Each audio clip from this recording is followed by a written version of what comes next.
मैं Malram Meena, assistant professor chemistry, LBS government college Kotputli. आज हम द्वितीय व तृतीय संकरण श्रेणी के तत्वों का रसायन यानी chemistry of element of second and third trans series, इसके बारे में सामान्य जानकारी प्राप्त करेंगे।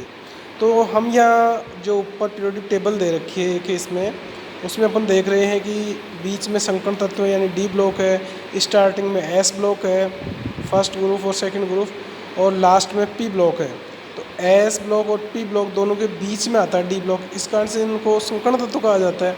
अब फर्स्ट ट्रांजिट सीरीज है जो स्कैंडियम से लेके जिंक तक है, हम देख रहे हैं यहाँ पे। तो इसकी स्टडी हमने कर चुके हैं।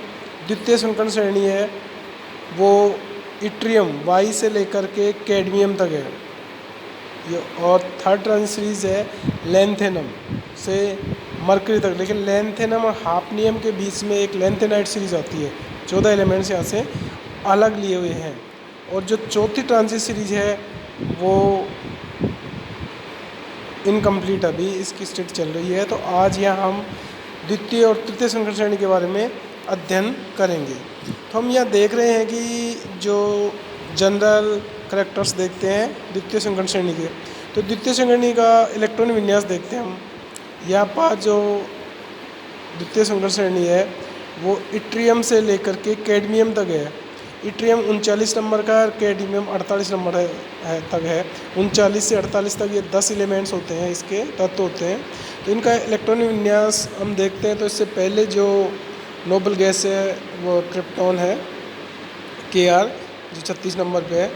तो जो आउटर ऑर्बिटल है इसमें 4d 5s ये है। तो 5s तो कंप्लीट होता है, इसमें 1 2 होगा। तो जनरल इलेक्ट्रॉनिक कॉन्फ़िगरेशन जो इसका हो जाएगा वो chromium 4d 1 to 10 5s 1 to 2, इस श्रेणी के समस्त तत्व है। अब एक एक का इलेक्ट्रॉन विन्यास हम देखते हैं। तो इट्रियम है, यहाँ पे इट्रियम को हम देखते हैं। इट्रियम 1s2 2s2 यानी कि क्रोमियम 4d1 5s2, फिर कंटिन्यू यहाँ चलते हैं 5d2 5d4 5d5 5d6 5d7 5d8। तो ये एक आवर्त सारणी दी हुई है, इसके अंदर ये सारा है। तो यहाँ पर जब पोजीशन आ रही है जैसे मोलिब्डेनम में है 4d5 5s1, तो यहाँ जब 4 और 5 4d और 5s की एनर्जी लगभग समान होती है, तो उस पोजीशन में जब हाफ फील्ड पोजीशन बनती है तो इलेक्ट्रॉन 4d में आ जाता है, 5s से 4d में आ जाता है। इस कारण से ये हाफ फील्ड के रीजन से होता है। इस प्रकार हम देखते हैं यहाँ पे। अब इसके साथ ही हमने देखा कि ये जो तृतीय संकरण श्रेणी है वो स्टार्ट होती है लैंथेनम से। लैंथेनम में तो जिनोन 5d1 6s2 ये है लैंथेनम, 57 नंबर का है। लेकिन लैंथेनम के बाद में जो सीरियम है या अदर्स लैंथेनाइट्स हैं, ये सब में जो इलेक्ट्रॉन होता है 4f में भरा जाता है।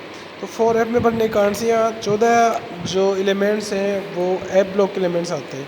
और इसके बाद में हाफनियम से लेकर के मरकरी तक हम देख रहे हैं। तो ये यानी 72 से लेकर के 80 तक ये तृतीय संकरण श्रेणी कहलाती है।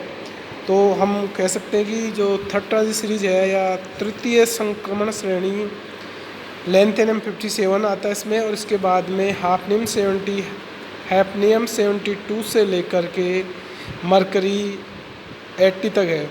और इसका जो इलेक्ट्रॉनिक विन्यास ये दिया हुआ है इसके सामने, 4f कंप्लीट भरा हुआ होगा इसमें, 4f 14 आएगा, और 5d 1 to 10 और 6s 1 to 2।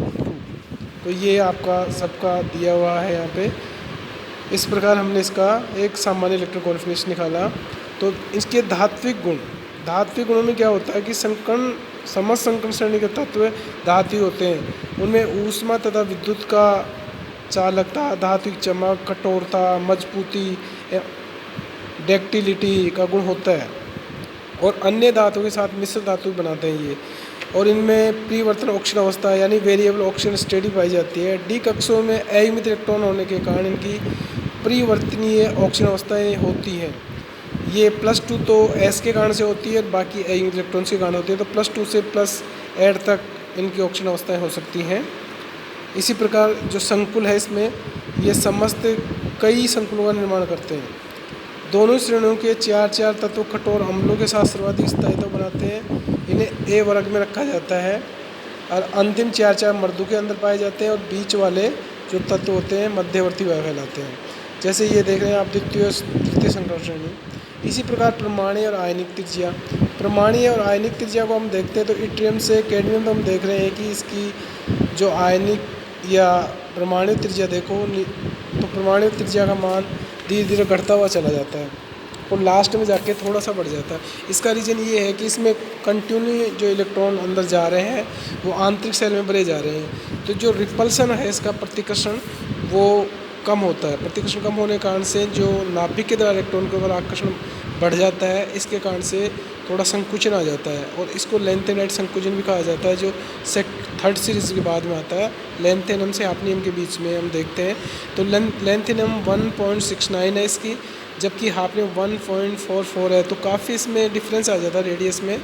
ये डिफरेंस का रीजन होता है लेंथेनाइट्स। जो 14 एलिमेंट्स आते हैं तो वो लेंथेनाइट संकुचन भी कहलाता है इसको। तो इस प्रकार हम देखते हैं कि इसका लेंथेनाइट कर्षण का फर्क पड़ता है और ये लगातार कम होती चली जाती है। तो इस पर रेडियस हमने देखा। इसी प्रकार जो आयनिक त्रिज्या है वो भी लगातार कम होती चली जाती है, वो भी उसी पे डिपेंड करती है। फिर इसकी डेंसिटी हम देखते हैं तो ये अपने पड़ोसी वर्ग फर्स्ट ए हो या सेकंड ए की तुलना में संयुक्त तत्वों का घनत्व अत्यंत उच्च होता है। तो इट्रियम का घनत्व 4.5 ग्राम पर सेंटीमीटर क्यूबिक के अपवाद को छोड़कर द्वितीय और तृतीय संकरण श्रेणी के समस्त तत्वों का घनत्व 5 ग्राम पर सेंटीमीटर क्यूबिक से अधिक होता है। जैसा कि हम सारणी में देख रहे हैं यहाँ पे ये सभी का घनत्व दे रखा है, इट्रियम से लेकर के कैडमियम तक का और लेंथेनियम से मर्क्यूरी तक का। तो सभी का जो देख रहे हैं कि इनका घनत्व जो है वो 5 से अधिक।